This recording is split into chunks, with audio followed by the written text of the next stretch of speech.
immigration that we're campaigning on. What about household bills? That's absolutely at the top of people's worry in this country, and whenever you get the electricity bill through, it's a bit of a shock, isn't it? And yet once again we see that our career political class are indeed all the same, because they all support the carbon targets agreed in Brussels.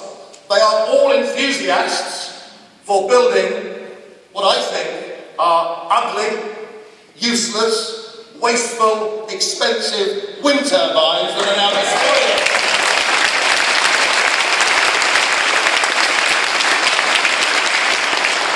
despoiling Britain's landscapes and seascapes. And for some years now, we've said as a party that unless we get real on this really important question of energy, that at some point in the future we face blackouts. Now you will see in the newspapers yesterday that we may well now run out of gas within the next couple of weeks. So this isn't a problem that could occur in 5 years' time, it's a problem that could be on us by the time the spring is over. And what we are saying as a party is we have got to stop the billions of pounds of taxpayers' money that are being poured in to an utterly futile, useless wind energy programme. It must come to a halt, and come to a halt right now.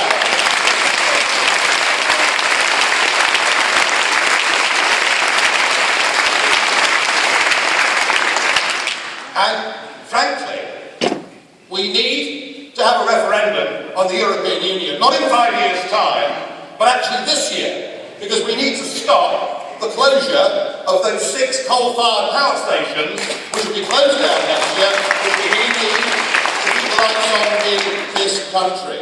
And you know, if you look just in the last couple of years, you see that both the aluminium smelters in this country have closed down. You see that steelworks in the north of England have closed down and relocated to India. So even if we were worried about CO2 emissions, it doesn't make much difference, does it, if all we're doing is paying to close down British manufacturing and send it across to India. It's that.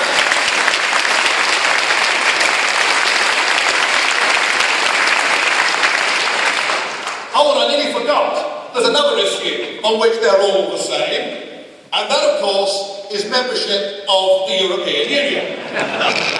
All 3 parties support our continued membership of the Union, and we, of course, have campaigned long and hard and made the argument that we are not anti-European in any way at all. We wish to live and work and trade with our neighbours. We want to be friends with Europe, but we do not wish to be governed by the European institutions, by people the likes of Herman Van Rompuy.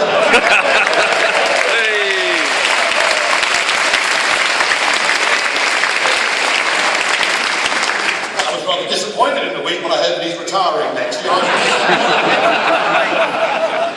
But we've made the argument for years, and now it's a mainstream argument, that we want an amicable divorce from the political European Union and its replacement with a genuine free trade agreement, which is what we thought we'd signed up for in the first place.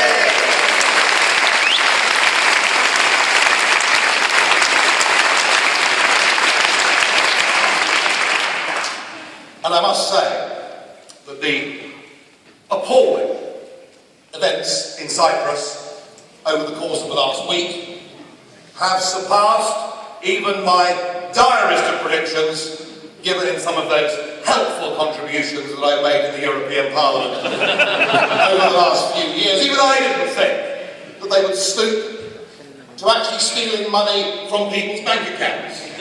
I find that totally astonishing. I wish really in the wake of that, that George Osborne would say that under no circumstances would we ever do that to banks in this country.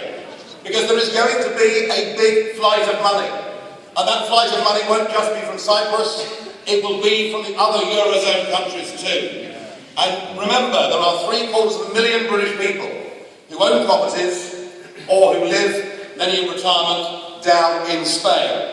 And I think our message to them has got to be, now that the EU has crossed this line, now that we see they're prepared to resort to anything to keep alive their failing Euro project, our advice to those expats living down in the Mediterranean must be, get your money out of there while you've still got it.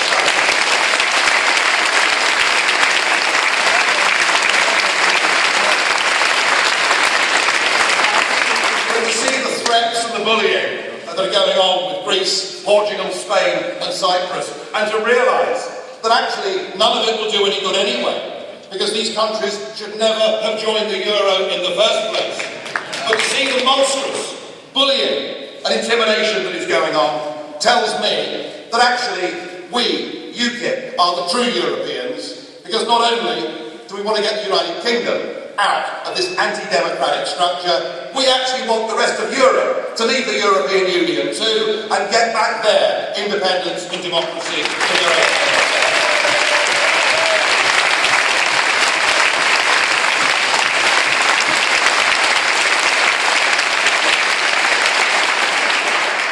Now, of course, Mr. Cameron has talked about the European question in a speech he gave the other week. You might have noticed. It was rather heavily trailed, and despite the fact that he'd said again and again and again, I do not want there to be a referendum on Britain's membership of the European Union, he has now said that if he wins the next general election... It doesn't look very likely, does it? If he wins the next general election, and following a protracted renegotiation. You see the other day that George Osborne went to object to the caps on bonuses for the financial market sector. He lost the vote by 26 to 1. So I don't think the renegotiation really is terribly credible. But if all of these things happen, then in nearly 5 years' time, he might give us the opportunity to vote in a referendum. I'm sorry, Mr. Cameron, if you thought that speech was going to get UKIP off your back, it is too little, it is too late, and frankly, coming from the man who a few years ago said, I give you this cast iron guarantee that if I become Prime Minister, there'll be a referendum on the Lisbon Treaty. The fact is, Mr. Cameron, we don't believe you, and we don't trust you either.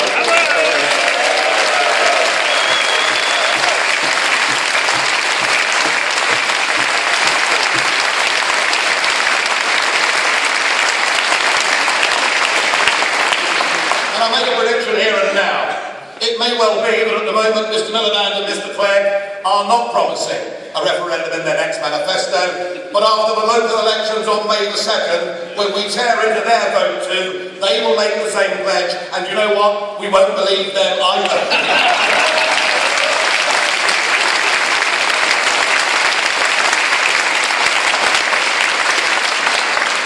And yet, in the middle of all of this, we're discussing in Westminster other issues. And of course the big one this week is regulation of the press. Now I think we have to recognise that there were some very serious tabloid excesses. Indeed, I was a victim of the hacking scandal myself. I wasn't very happy about it. But as it turns out, we actually have legislation against all of the things that those newspapers did. And whilst it's time-consuming and costly, we have had legal redress. Now, it looked for a period of time as if the Lib Dems and the Labour Party would press for state regulation, but the Cameron's Conservative Party would stand aside from that.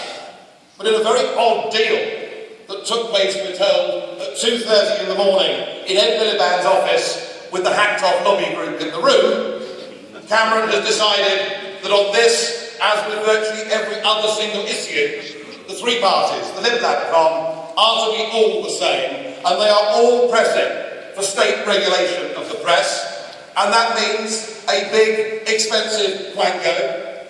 It means politicians doing what they can to get stories suppressed, and doing it at a time when we have such an active and lively internet that it won't make any difference anyway.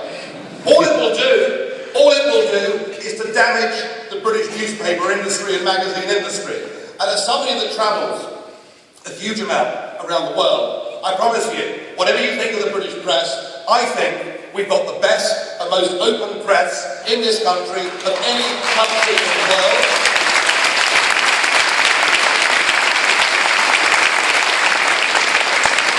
And that whilst we acknowledge there have been excesses, and whilst we think that perhaps a Royal Charter might be a good idea, we are opposed to politicians regulating the press in this country. We believe in freedom of speech. Is that clear?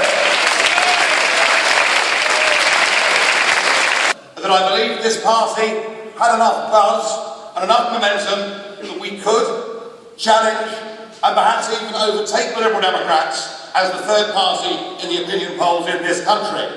Well, in last Sunday's poll in the Observer, we were double the percentage points of the Liberal Democrats.